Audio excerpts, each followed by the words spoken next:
नमस्कार, मैं परी और आप देख रहे हैं नायक दर्पण न्यूज। स्वागत है आपका। आइए नजर डालते हैं आज की बड़ी खबर पर।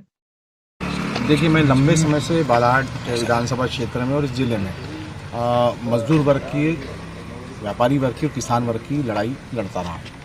अनेकों बार आप मीडिया के साथियों ने और क्षेत्र की और जिले की जनता ने मुझे देखा है कि इस तरीके से हमें संघर्ष करना पड़ा। कई मुद्दों पर जो मुद्दे व्यापारी जुड़े हुए थे, किसानों से जुड़े हुए थे, मजदूरों से जुड़े हुए थे। तो निश्चित है कि इस चुनाव में भी इन मुद्दों पर मेरा विशेष ध्यान रहेगा कि किस तरीके से मैं किसानों को, मजदूरों को, हमारे व्यापारी साथियों को, छात्र छात्राओं को, हमारी युवा पीढ़ी को, जो हमारे बेरोजगार युवक हैं उनको, उनके संघर्ष को मैं कैसे आगे बढ़ा पाऊँ, उनको जो सुविधाएं चाहिए उनके लिए मैं कैसे आगे लड़ाई लड़ सकूँ, इस पर निश्चित मेरा ध्यान केंद्रित रहेगा। मेरे जो बालाहाट विधानसभा चुनाव के मुख्य मुद्दे हैं उसमें सबसे पहला मुद्दा है अच्छी शिक्षा। इस क्षेत्र के बच्चों को, युवाओं को अच्छी शिक्षा मिले, यहाँ पर उनकी बालाघाट में उन्हें मिले, शासकीय व्यवस्था के तहत मिले। दूसरा, अच्छा स्वास्थ्य, अच्छी स्वास्थ्य सुविधाएं, एम्बुलेंस की व्यवस्थाएं अच्छी हो।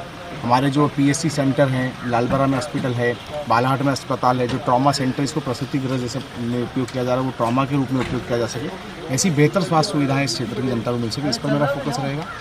और तीसरा, जो इस क्षेत्र की सबसे बड़ी समस्या है वो है मजदूरों का पलायन और बेरोजगार, शिक्षित युवाओं की में बेरोजगारी। तो इसको लेकर मेरे कुछ प्लान्स हैं अपने फ्यूचर में। अगर जनता मुझे अवसर देती तो निश्चित मैं इस क्षेत्र में बेरोजगारी को कम करने का और ख़त्म करने का प्रयास करूँगा। दूसरा, जो पलायन मजदूरों का हो रहा है उसको रोकने का हम प्रयास करेंगे और इन मुद्दों को लेकर मैं क्षेत्र में जाऊँगा। साथ ही हमारा मुद्दा है कि खेती को रोजगार गारंटी योजना से जोड़ा जाए, मनरेगा को 365 दिन साल भर जो है उसको निश्चित किया जाए, शहरी क्षेत्र में भी मनरेगा को लागू किया जाए और किसानों की जो फसल की मूल्य होने चाहिए वो एक प्रदेश सरकार अपने स्तर पर एक समिति बनाकर, जो पुराने जो समितियां बनी हैं उन पर नहीं, नई समिति बनाकर उस पर जो है किसानों से चर्चा करें और किसानों की बातों से निष्कर्ष निकालकर जो है समर्थन मूल्य जो है फसल का तय हो। इन विषयों पर मैं जो है भविष्य में संघर्ष करने के लिए तैयारी कर रहा हूँ। क्योंकि मेरे लिए इस विधानसभा चुनाव में सबसे बड़ी चुनौती है इस क्षेत्र की जनता को जगाना।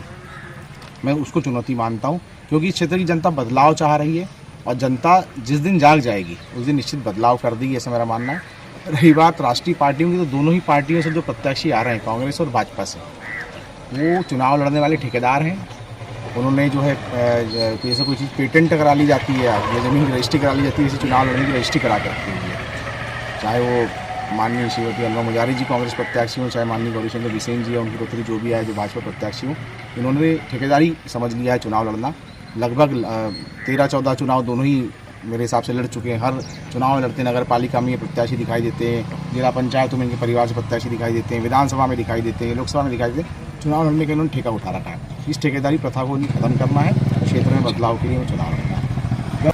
देखिए, पारिवारिक रिश्ता तो मेरा नैसर्गिक है, उसको मैं बदल नहीं सकता, पर दुखद भी है मेरे लिए। उसका नुकसान मुझे उठाना पड़ता है।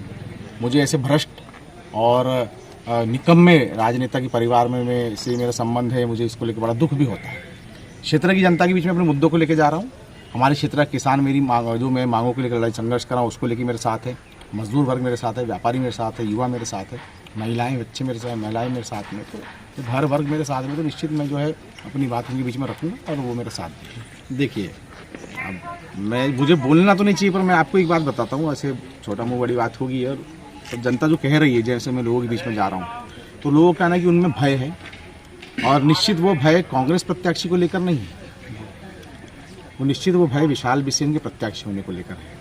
क्योंकि आपने एक सवाल इससे पहले किया था कि परिवार और ये सारी चीज़ें, तो कहीं ना कहीं जिस सामाजिक वोट बैंक के आधार पर अपनी राजनीति का चक्रव्यूह आज तक बुनते आए हैं, उस चक्रव्यूह को भेदने विशाल बिसेन उतर पड़ा है। तो इसको लेकर उनमें भय है और इस बार चक्रव्यूह भेदा जाएगा और इस बार बालाघाट में बदलाव होगा। हमारा नारा है बदल दो बालाघाट। आप सभी मीडिया के साथियों से भी अनुरोध है कि आप इस बात को अपने मन में भी रखेंगे। हमें बालाघाट में बदलाव करना है, एक नए व्यक्तित्व को आप अवसर दीजिए, निश्चित बालाघाट का हम सबका विकास होगा।